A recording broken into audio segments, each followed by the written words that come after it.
Uh, my, Today my topic is embryo scoring. Now I would like to first give you a brief idea, like the chromosomal analysis is a most accepted qualitative selection tool to do elected single haploid embryo transfer. After this, embryo selection, depending on morphological criteria, is the most predictive for successful implantation following IVF. After an oocyte gets fertilized by a sperm, it goes through many dynamics of the morphological changes. So irrespective of in vivo or in vitro procedure, when a secondary oocyte enters into cleavage stage, post-withdrawal of meiotic arrest, followed by penetration of spermatozoa into oocyte, a series of phenomena happening including oocyte activation, pre, early, and distinct paternal and maternal pronucleus visualization, syngamy, and cleavage. So selection is a very important word over here. Now, see, what is selection? Well, so that's a very important word in ERT. Why? Why? Because IVF is a procedure where we are actually mimicking the in vivo condition artificially in vitro. So initially we used to do natural cycle where we had literally no or very less option to choose, because we used to get one or maximum two eggs, resulting only one or two embryos, which we used to transfer. In 1978, 25th July, Louis Brown, who born the first IVF baby of world, that was a natural cycle IVF. But 3rd October 1978, Durga Kanukriya Agarwal was resultant of gonadotropin stimulated cycle. So in stimulated cycle, what we get many eggs, you know.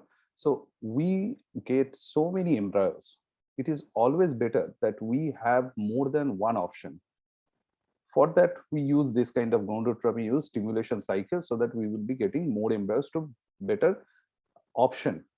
So, but there it comes the need of selection of best competent embryo.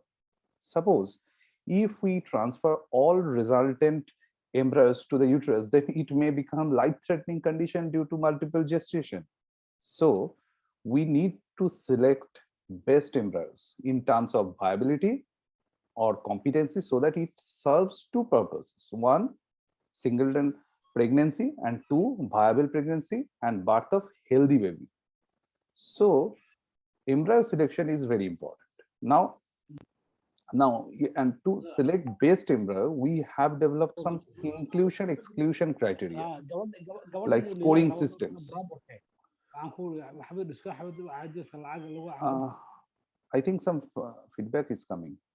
Okay, so that's why embryo selection is very important. And to select best embryo, we have developed some inclusion exclusion criteria, scoring system. Basically, to understand that scoring system, we need to understand first the oocyte and embryo morphology. Today we would discuss 4 points. One, oocyte and embryo morphology. Two, embryo scoring. And third, advanced methods for studying embryo viability. Which embryo selection method is best for increasing pregnancy rate, success rate of the clinic? That would be the last topic of discussion today. Now, the first we will go oocyte and embryo morphology.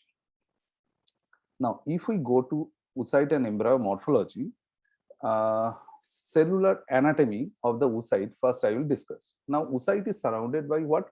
By a thick extracellular matrix, the zona pellucida. So zona pellucida, in short, ZP, in turn is covered in layers of granular cells, the corona radiata. Now, ooplasm is the cytoplasm of the ova, and nucleus the germinal vesicle, and the nucleus germinal spot. So now this is a schematic diagram of a human oocyte. Now, a haploid nucleus, you can see that 23 chromosomes are there, the cytoplasm inside, and the first polar body, which you can see, and the zona pellucida is there, and the corona radiata surrounded by cubular cells. Now, this is what we today I would try to cover the aspects of oocyte maturity stages as well, because I would not like to confine my talk into only advanced level. Basics are very important and mostly it is ignored. So beside this, I would like to give a glimpse in layman's language sometimes to educate general population that's patient. So I'll start from very basic, that how an egg forms and what is an ideal egg it looks like. Then I'll go through in details. See, the in this particular video, ovulation is a part of the menstrual cycle when the ovary releases a ripe egg, or ovum. Inside the ovary are hundreds of thousands of follicles. Each follicle is a hollow ball of cells with an immature egg in the center. The typical 28-day menstrual cycle begins on the first day of menstrual bleeding. now During the first 7 days of I the think cycle, the video a few follicles begin to sound grow is going at the same right, time. right? These maturing follicles secrete estrogen hormone into the bloodstream to prepare the lining of the uterus for pregnancy.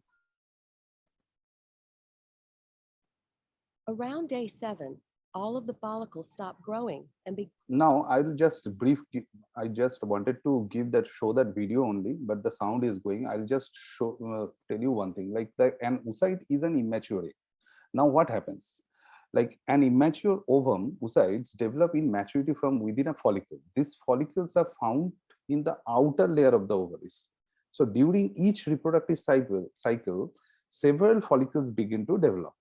Now, typically, only one oocyte each cycle will become a mature egg and be ovulated from its follicle. So this process is known as ovulation.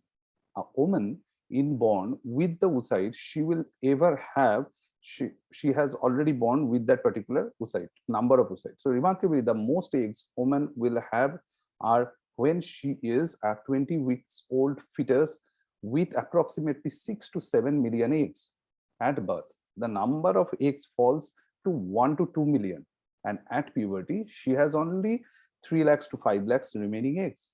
So from puberty through menopause, it is estimated women will ovulate about 400 to 500 total eggs only. So although female fertility declines with advancing age, it is difficult to predict the overall rate of reproductive decline.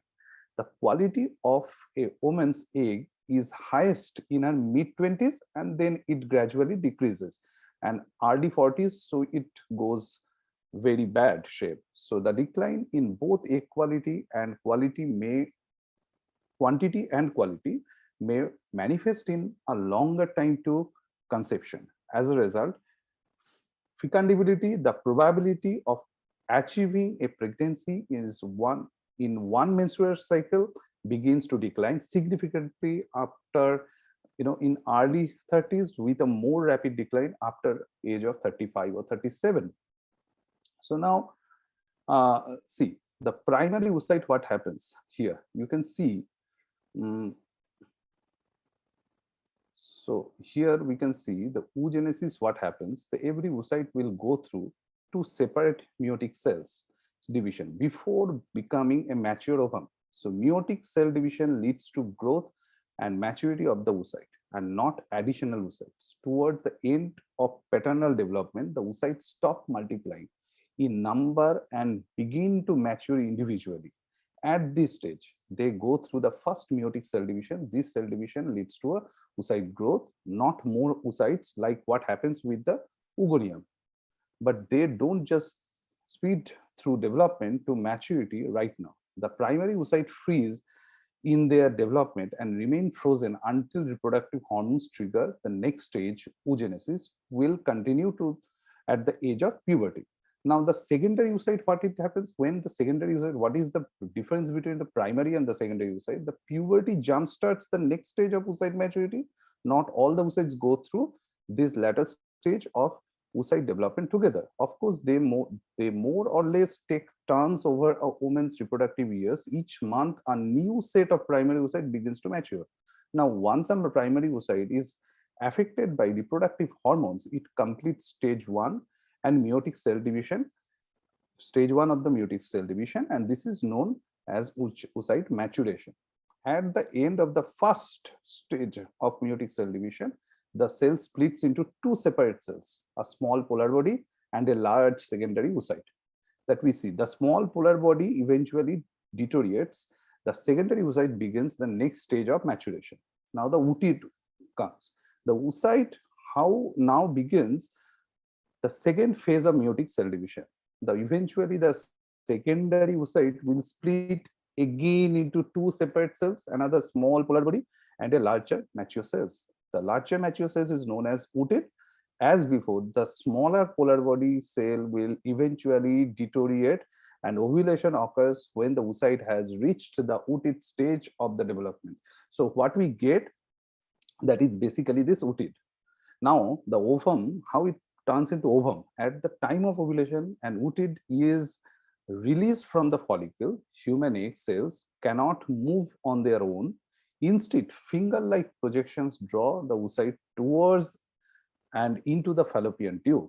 So once inside the fallopian tube, small hair-like projections known as cilia continue to draw the oocyte along in the fallopian tube. If pregnancy occurs, the oocyte is fertilized by a sperm cells. So here you can see that once the fertilization takes place, the oocyte goes through its final stage of maturation and becomes an ovum, a fully mature human cell. You can see human egg cell, you can see now. No, so that's right. The oocyte actually cannot complete its full development without fertilization. Its sperm was needed. So from oocyte to ovum to zygote, during fertilization, the ovum and sperm cell combine, each containing 23 chromosomes, and both together it forms 46. So the zygote will develop into an embryo, and about 9 months later, a newborn baby comes up. Now, so you can see the developmental phase. Compared with the most other species, mammalian cleavage is a leisurely process measured in days rather than hours.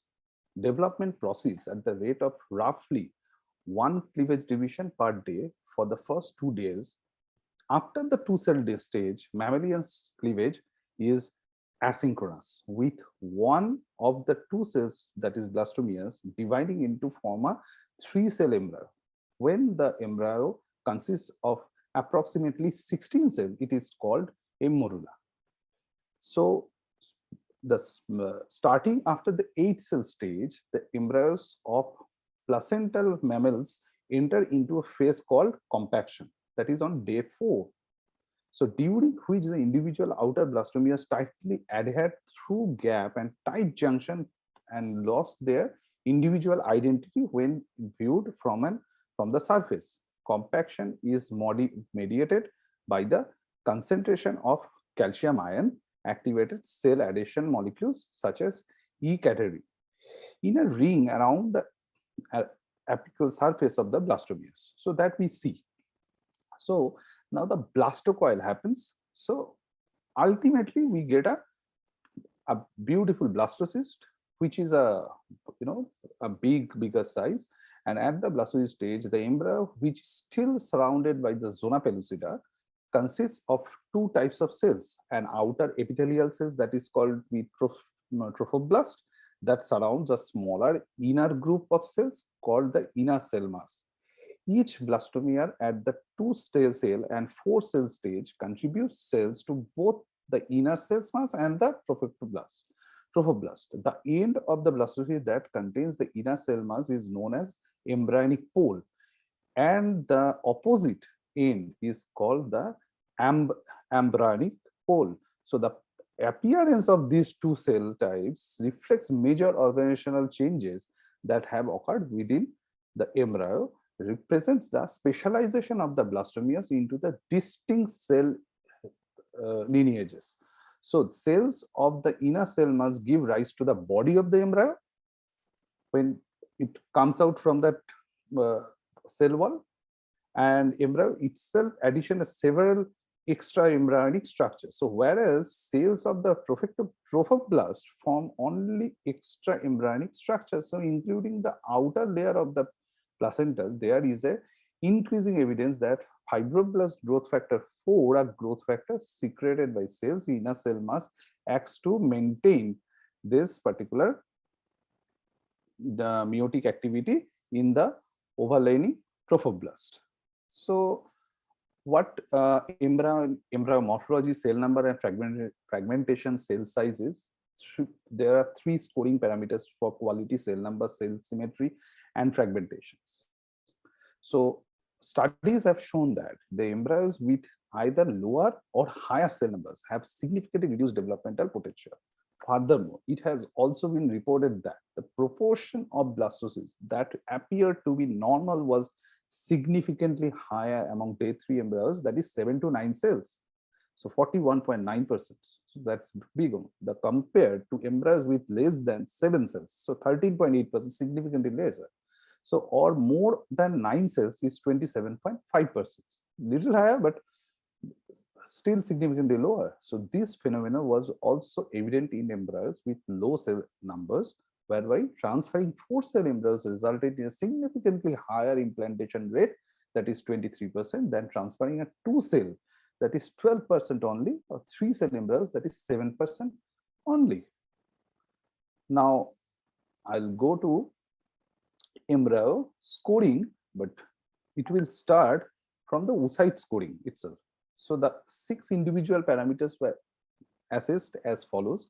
If oocyte morphology was poor, dark general oocyte, we get sometime like coloration and or ovoid shape. So it was assigned a value of -1 if almost normal, less dark general oocytes. So that would be in 0. And if it was judged to be normal, it was assigned value of +1. So if oocyte size was defined as abnormally small or large, it was assigned a value of -1. If size was below, if size was below 120 micron or greater, 160 micron. If the size was almost normal, that is did not deviated from the normal by more than 10 micron, a value of 0 was assigned, and a value of +1 was assigned if oocyte size was within normal range, that is greater than 130 micron and less than 150 micron. See, if the ooplasm was very granular, I'll come later, the granularity and all these factors, but granularity is a important topic to choose the egg quality, and the PVS was defined as the -1 with an abnormally large PVS, perivated in space. I am talking about PVS, and almost PVS of a very granular PVS, it was assigned a value of 0. So there are, and if it is normal, then it is assigned as +1. So these are the parameters we actually see when we look at the egg. See, here you can see that there are some eggs which is highly granular. There are some vacuoles sometimes we see. So the granularity describes the observation of granulars in the cytoplasm. When these are polarized to one or both sides of the oocyte, a score of 3 points is given. Granularity localized to the center of the oocyte, centralized granulation is high, oocyte scored is 2 points, and the oocyte with a complete absence of granularity, that is awarded 1 point. The presence of vacuoles also the same, like the presence of vacuoles and inclusions was scored 3 points, awarded to oocyte not containing any features. 2 points if the oocyte cytoplasm contained either vacuoles or inclusion, and 1 point in cases where the oocyte contains both features. So injection properties of oocyte were also, when we do ESHRE, we can understand there is a, when we enter into the egg, that ulema gives a resistance. So that is what we are talking about. Injection properties of the oocytes were scored during the ESHRE procedure. In cases where a small amount of pressure was required to rupture the oocyte plasma membrane, the membrane did not stretch further than the natural limit of the plasma membrane. 3 points were awarded. In cases where the membrane ruptured without aspiration pressure, so 2 points were awarded, and where an excessive pressure was required for the rupture of the plasma membrane, this 1 point was rewarded. So we see, we always see the the funneling structure also after ESHRE. So these are the things we need to look into it. So that you can see over here the cytoplasmic granularity, how it looks like. The the examples of polarized granularity you can see, and here, see here, the polarized granularity, and on animal dispose this particular one, the examples of polarized granularity in dorsoterminal regions. So here you can see that the the bottom one. So now the zona pellucida, what we see in general, what we see like that, this is polar body at the top 12 o'clock position. This is secondary oocyte, and the zona pellucida we can see. Now this is the malformation. You see the A, you can see this particular oocyte is thick zona pellucida, and the B1 is normal zona pellucida, and the C1 is thin zona pellucida. So at the bottom, D is enlarged zona pellucida. This is E is dark zona pellucida, and oval shaped zona pellucida with septum, that is, we say capping, that gives sometimes very good result also. But this is as it is, as the picture is showing, this is a septum with septum. This is another type of zona pellucida we see. So accordingly we score. So PV space is also very important. Some are small, some are big, small, some are granular, some are normal one. So this is the one. And the first polar body, what we see, the polar body shape, size, fragmented is there or not, is it is smooth, or the it's long type or giant. So these things are always we take in consideration. But I would let us say that which one is very important to not to have, better to not to have, but which one is if you see some problem, then also it doesn't matter. Maybe you will be getting good embryos out of it. Cytoplasmic inclusions and clusters, you can see here, the left A, small vacuoles, the large vacuoles, this one B, and this is the, you can see ESHRE is there at the center, and this is dark cluster D. So dark cluster at the center, and the refractile body is visible. If it is very much visible, then it is also a matter of concern. So vacuous fluid filled, actually refrigerant round cavities, they may be isolated or numerous. Refractile body is inclusions of different sizes of containing lipofuscin, smooth endoplasmic reticulum, ESHRE that I said, they appears as a flat elliptical disc in the center of the ooplasm. So dark cluster is the cluster of organelles that appears as a dark area in the ooplasm. So these are the things we need to consider when we are scoring. Now, as I said previously, so JP scoring already I have said that according to ESHRE panel could find no specific benefit to measuring the zona thickness, as it was agreed that there is insufficient evidence for any effect on outcome. However, it was noted that there could be patient-specific effects, and so a note should be made of exceptional observation regarding the color of thickness of the zona pellucida.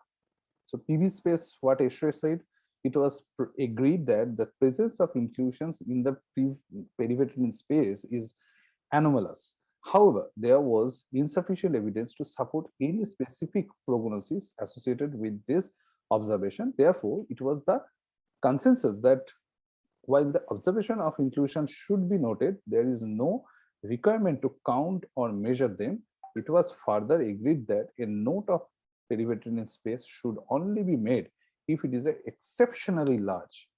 And polar body scoring, what ESHRE said, the presence or absence of the first polar body should be noted in the uninseminated oocyte where possible.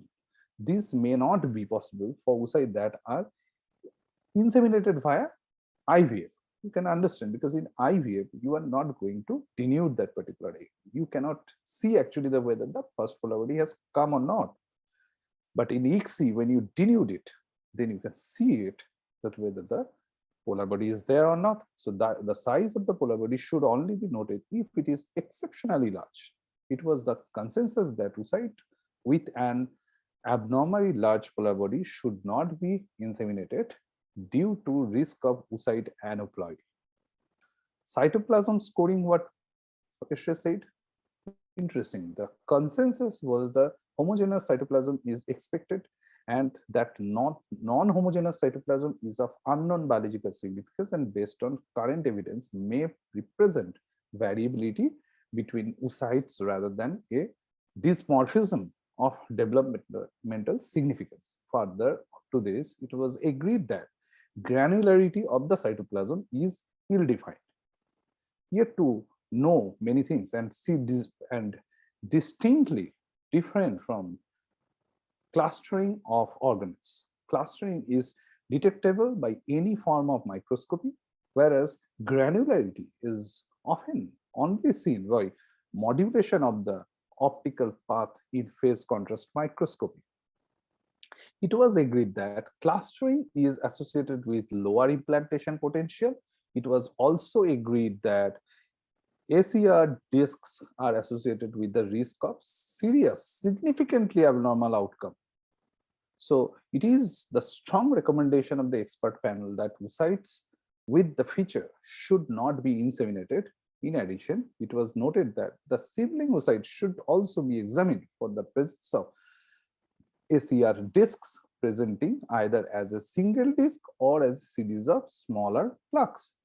Vacuolization also, it was agreed that the few small vacuoles 5 to 10 millimeter in diameter, micro in diameter, that are fluid filled but transparent are unlikely to be biological consequences. In contrast, large vacuoles that may be diameter of 0.14 micron are associated with fertilization failure. In oocytes that are fertilized, those vacuoles that persist past syngamy can interfere with cleavage planes, resulting in a lower blastocyst rate. Hence, the observation of large vacuoles in the oocyte should be noted. Every detail should be noted, whether it is connected with a proper good quality embryo outcome or not, it should be noted.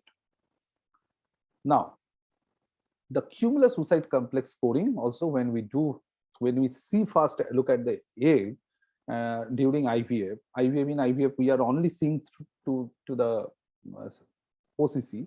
So that is also very important, because it was the consensus that although at present there is little corroborated evidence to support correlation with embryo developmental competence, cumulus oocyte complex scoring provides an important tool for troubleshooting. This should be binary score 0 to 1 with 0 or 1 with a good COC score of 1 defined of having expanded cumulus and a radiating corona. So here you can see I have noted over here that the Zona pellucida parameter, Zona pellucida abnormality is controversial till now. PBS size still it is controversial, but should be noted. PBS fragments, that also controversial. PB morphology, polar body morphology is still controversial, but to be noted and to be checked with the embryo quality, correlate with the embryo quality. But smooth endoplasmic reticulum ACR cluster, as I was saying, ESHRE also said that it is detrimental if it is severe. vacuole, size of vacuoles depending on that, detrimental if it is severe, refractile body if it is a bigger refractile body also. So then also it is severe detrimental effect. You can see that if the refractile body is bigger, and the dark clusters if you see inside the egg, so that also detrimental if it is severe. Now, so zygote scoring, now we are going towards, they classified zygotes into two different patterns. Others based on, can we mute all the people other than the speaker? Thank you. So they classified zygotes into two different patterns, like O for others based on pronuclear morphology of the zygote and an early cleavage rate.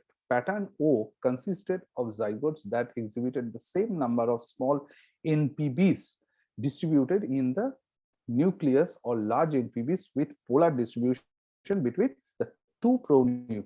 Zygotes with non-symmetrical alignments of NPB achieve the other score. So O, see here, and this one and this one.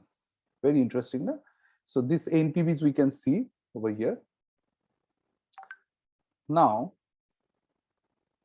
the second criteria of this assessment is the first meiotic division. This occurrence is checked 23 to 27 hours after insemination. At the moment, embryos with two blastomeres are classified as early cleavage embryos, and those that do not reach the stage early cleavage embryos show more than 2 times the pregnancy rate and 3 times the implantation rate compared with non-EC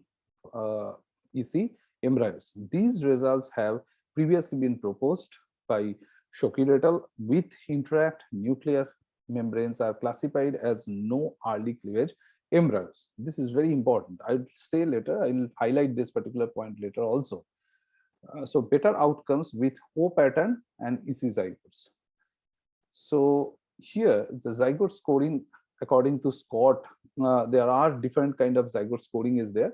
More or less, it's kind of a symmetry, whether the number in both pronuclei NPBs are same or not, sizes are different or not. So on these particular parameters, there are Z1, Z2, Z3, Z4, this kind of scoring system Scott said, and that we sometimes go through it and we note it accordingly. But there are controversies whether this particular one makes any sense or not. But paternal and maternal, this pronucleus NPBs numbers and sizes to be noted. If any deviation we can see. So here it is a kind of a microscopic picture I have taken, and this pictures I have given over here. See. So these are the different patterns of NPBs in paternal and maternal pronucleus that we observe. Now, the zygote scoring, another scoring system where we can see the based on 3 criteria: the presence of cytoplasmic halo is there or not, nucleus size and alignment, NPB number and distribution. See, in A, you can see at the left the zygote with cytoplasmic halo, and at B there is no cytoplasmic halo. It actually, when we see, this is at the time of when we see the looking at the 2PN is there or not. So then we see this kind of cytoplasmic halo is there or not. See, this is a real picture here. So you can see this is a 2PN stage. Maybe 18 hours or 20 hours we see it 18 to 19 or 20 hours this particular picture was taken, and you can see there is a halo around the cytoplasm around this particular 2PN. So this is we call cytoplasmic halo. Here also different kind of existence of halo, and this is right one, the missing of an halo. You cannot see any halo around the particular one. So we observe sometimes this kind of phenomena. Now, so zygote initially graded based on proximity, orientation and centering of the pronuclei, cytoplasmic halo, number and polarization of NPBs, and cumulated pronuclear score sum of scores assigned to the 6 parameters is calculated for each zygote. Lower CPN's value of frozen thawed zygotes may indicate the freezing damage to zygotes. CPNs may be used as a single predictor tool for implantation of both fresh and frozen thawed zygotes. Now, I have again given a particular whether which particular parameter is very much important, which one is a controversial one. So the PN centering is detrimental if peripheral, PN proximity detrimental if distant, and PN orientation is controversial still. NPB number detrimental if NPB is lesser than 6, NPB polarization beneficial if strong, NPB asymmetry detrimental if important, strong versus no polarization. So cytoplasmic halo is beneficial. Okay, so now here we can see the different gradation of day 3 embryo. In day 3, what we see, what we should have, 8 blastomia should be equal size. There should not be much fragmentation, and the shape is very important. So here you can see on the grade 1 is that excellent blastomia. All the 8 cells are visible. In grade 2, the little fragmentation. In grade 3, the fragmentation is increasing because the blastomia numbers are decreasing, and some blastomias are getting fragmented. Those are there. 4, 5, so the fragmentation is increasing. So because this fragmentation is increasing, you may not, if it is going beyond grade 3, like grade 3, grade 4, or grade 5, then you may not get very good result out of those embryos. Grade 1 and grade 2 is still better to transfer according to ESHRE consensus. So here you can see the cleavage stage day 3 embryo scoring according to Turner, that graded regular or only slightly irregular blastomia with or without minor fragments. Grade B, irregular blastomias with or without minor fragments.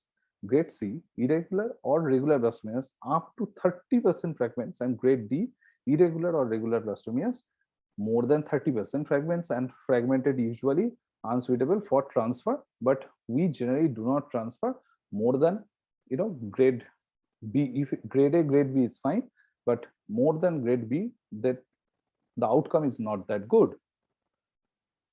Now this is a grading example, another grading example. So here you can see that less than 10% fragmentation is okay, more than 10%, up to 30%, so we can transfer, but obviously the success rate would be lesser, implantation rate would be lesser, but more than 30%, then you may not get good result. You cannot achieve a pregnancy. Now I'll go to the Blastocyst day 5 embryo scoring. So according to Gardner, what he saying, there are 3 distinguished parts of Blastocyst structure for quality assessment. The 2 cell types, inner cell mass ICM and trophectoderm TE, and the fluid cavity, the blastocoel.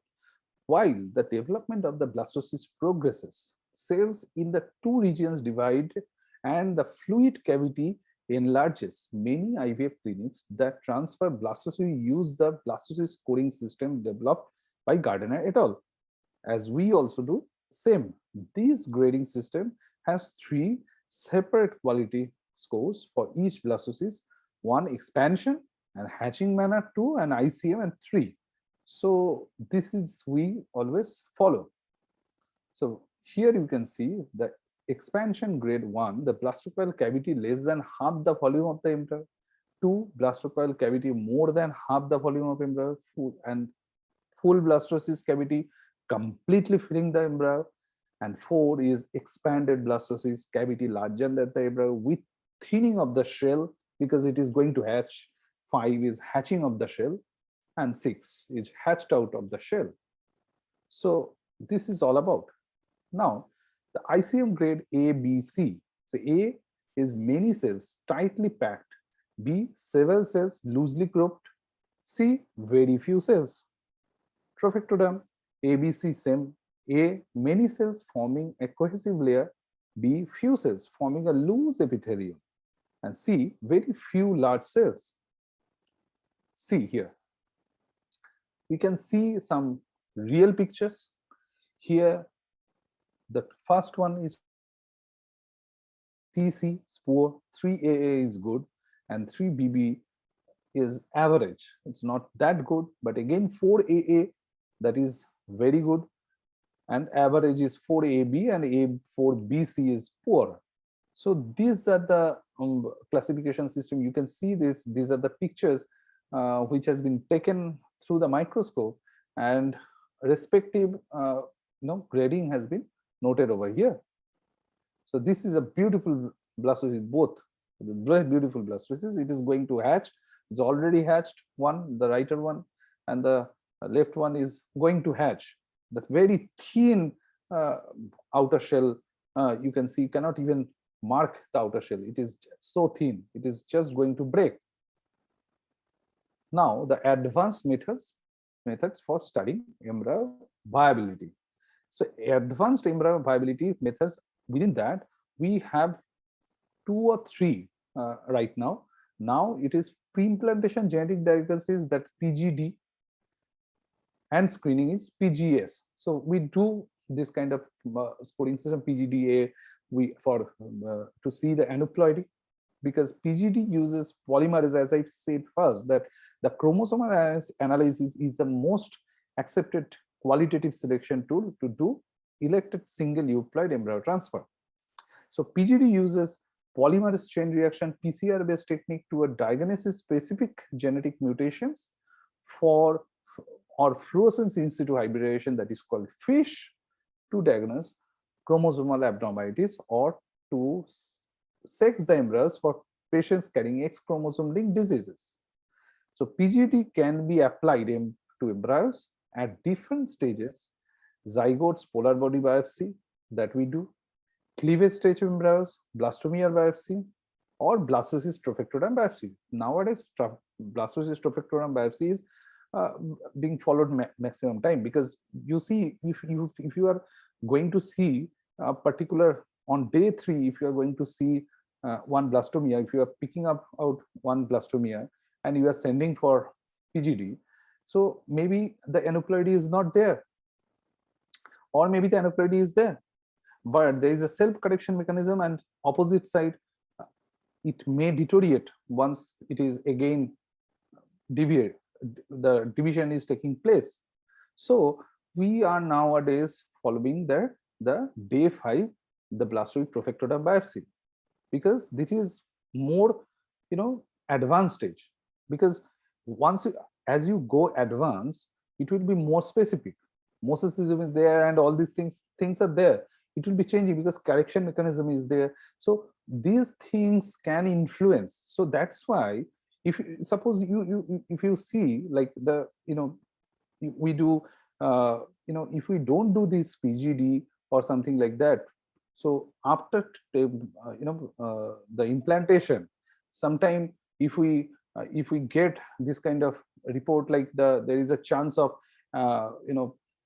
particular problem, so what we do, we take out the follicular internal fluid from the sac, and then we send it for chromosomal analysis. So that is the advanced procedure, because it will be giving another advanced option. But in PGD, what we can do in blastocyst stage, we can check whether that particular embryo is having aneuploidy or any single gene problem is there or not. So PGS involving FISH assessment of a limited number of chromosomes in one blastomere of a cleavage stage embryo, so replaced by technologies based on comparative genomic hybridization, CGH, or single nucleotide polymorphism, SNP arrays. So these things are come up. The another thing is time-lapse microscopy. So time-lapse microscopy is what? See, this is something which is nowadays are highly, we talk about this particular one. So what it happens, like only hindrance of increasing the popularity of this technique, what what happens, like in this technique particularly, what happens, like we record regular time interval photographs of a cell or an embryo over a period of several hours. See, up to day 5, if we get every 10 minutes, if we get a particular picture of an embryo, developing embryo, then the kinetics of that particular embryo, that we can see exactly when the things are happening, exactly what hour it is happening. So everything we can see in the time lapse, and we can check by the help of AI, artificial intelligence, we can isolate that particular embryo, which embryo is can be predicted that this particular embryo will be implanted properly.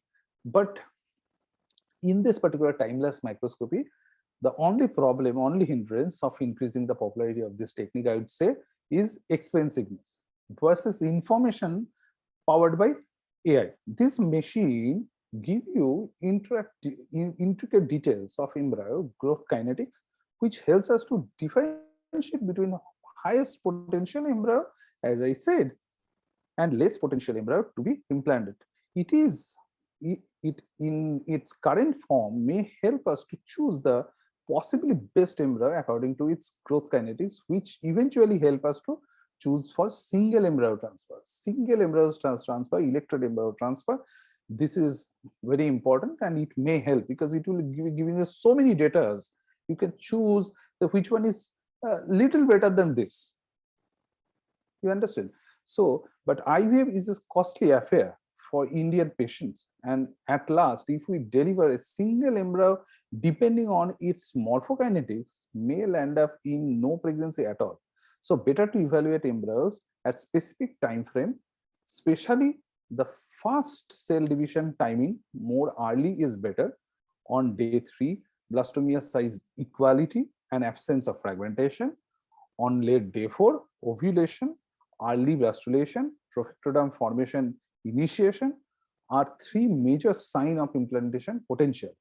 Better take out the embryos. It is my opinion, better take out the embryos at those point of time. Either evaluate under stereosome microscope quickly. We do it in closed InQ chamber in our cradle. We do it in closed chamber, that is itself an incubator, which say it InQ chamber, laminar flow workstation of K system, which itself an incubator. So, and keep it back, that particular embryo, keep it back inside the incubator. So it won't take much time, and those time what you will take, it will be in under proper condition as we get at the embryo get inside the incubator. But if you don't have that kind of InQ chamber or closed system where the gassing system is there, temperature is controlled, air temperature is controlled, everything is controlled. If you don't have this kind of thing, then also what you do, you just go through your embryo through the stereosome microscope. If you have any doubt, then you go to your the inverted microscope. So if you go to your inverted microscope, we take it inverted microscope with DIC and quickly take a video in different focal plane and keep back embryos into incubator and evaluate those videos carefully with time. Later, you search for any anomalies. You understand? Like if you are going to see some anomalies, keeping that particular embryo under light for longer time in inverted microscope, phase contrast microscope, or inverted microscope. We have phase contrast microscope, but if you don't have, if you have DIC, use it. If you don't have, you just put it on the microscope, inverted microscope, the ESHRE microscope, and just go through different plane. Just change the focus. You will be seeing the different plane. Just quickly do it. You record it once you are doing this and put back that particular embryo inside the incubator. And after keeping it, you can go through that particular video and you can judge which particular embryo was good, which particular embryo was not that good. You can grade also. So this actually helps. We have got very good result out of it, and it helps. It will help you to overcome the the problem of not having a timeless microscopy. It is very expensive, more than 1 crore rupees. But by this, you can check the first division when it is happening. That you check on day 3. You check day 4. If you see day 3, in late day 3, if you see the compaction has already started, that's a very good sign. The sperm genome activation has already started. Now, if you on day 4, if you want to see, if you see the already the blastocoiling is happening, the trophectoderm, it is going to blastocyst, so that's a very good sign also. So you can check few points over there. Now, so here another option nowadays has come, like the artificial intelligence based other technologies to evaluate potentials of embryos. What in this particular thing, what they do, you will see in the video. You will see what you will see. You take a very good quality picture, microscope, take in inverted microscope, as I was saying, like take very good quality video. They are saying they take a very good quality picture of the blastocyst or day 3 embryo and upload that thing into their database. They will be giving us score whether that particular embryo is having potential to implant or not, having any anucleate or not. They will be giving some score. It is AI based, artificial intelligence based, recently has come, yet to mature, but this particular one is a different kind of, artificial intelligence based technology. See what is they are doing. I'm just muted the what they are saying, but you can see when they are going to upload. This is I was saying that this kind of closed system. Here the incubation, see this is that they are showing like this kind of EXE is happening, then the embryo has formed, then now what they are doing, they are actually uploading those embryo pictures into that particular software. See, then they have given some percentage here, so you can see that which particular embryo is good to implant and which particular one is one to not. So that they are showing, they are judging it through artificial intelligence. I have got some inputs from my friends also, like they have correlated that thing with other PGD cases, and they have got correlation between, like the PGD aneuploidy, they have said that it's not that good, but it is kind of a see here also the same thing they are doing, uploading the photographs, and that is giving the result. See, the result is forming, see 6.9 out of 10, 6.9 out of 10. Now 4.4, like this. It is automatically that the software will judge that which particular embryo is good or bad. You have to take some subscription from that company, and they will be giving. As I said, this is a new procedure yet to be modified. I have heard many of my friends also in India, they are trying to develop this kind of things also. This is AI based, but this is maybe a future. Okay, so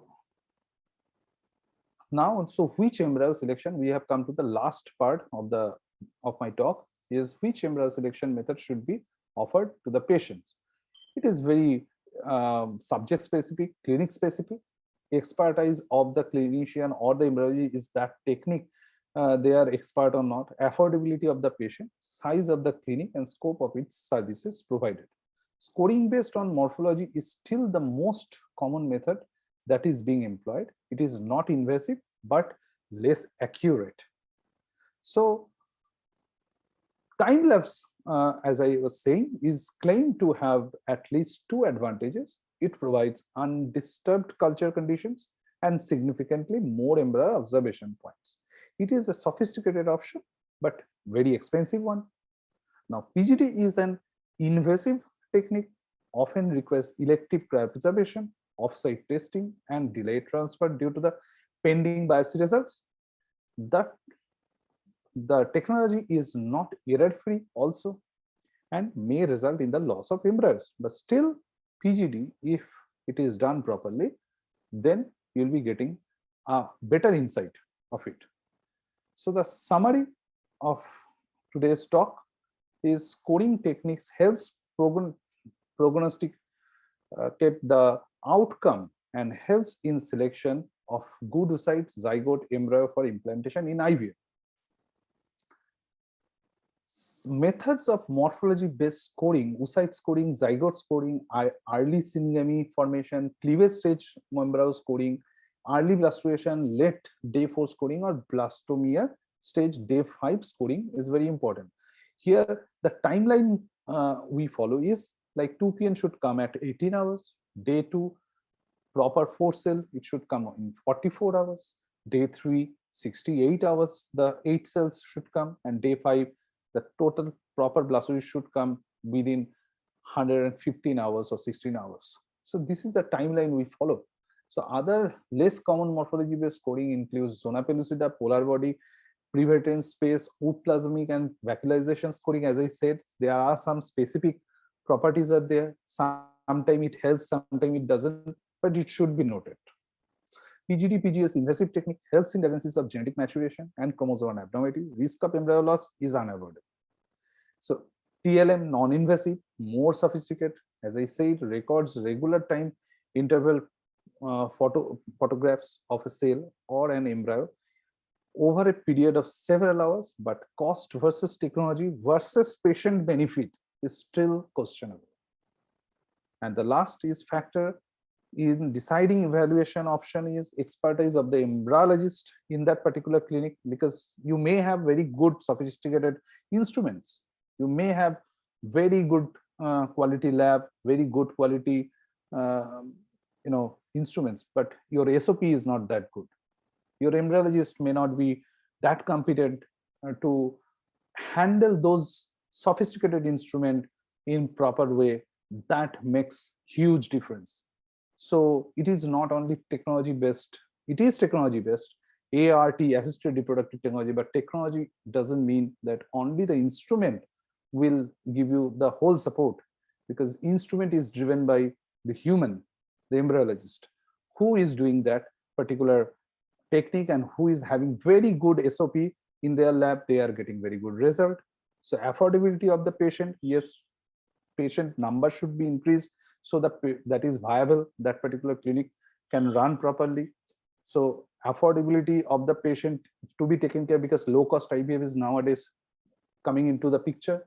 So low cost IVF is the future, we believe, because if we can reach to those patients who cannot be so rich, and those people agony, if we can address, and if we can deliver this particular scientific technological advancement, then only this scientific advantages have some meaning. Otherwise, if you have very good one, you cannot help them, those poorer people section also, then there is no meaning of that.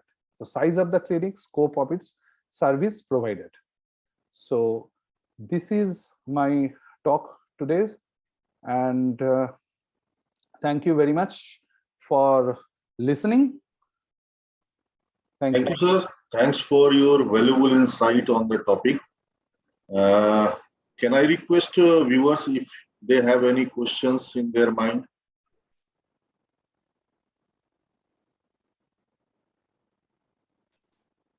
You can place your questions in chat box also. Yes.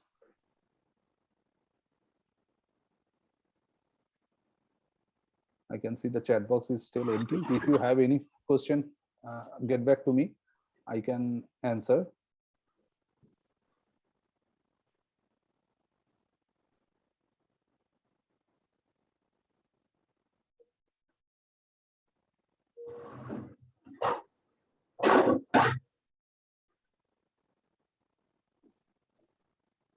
So I think they do not have that. Do not have any question now. Yes, sir. So we can conclude for today. Yes, sir. Thank you, sir. Thank you Take care of yourself. Thank you. Stay safe.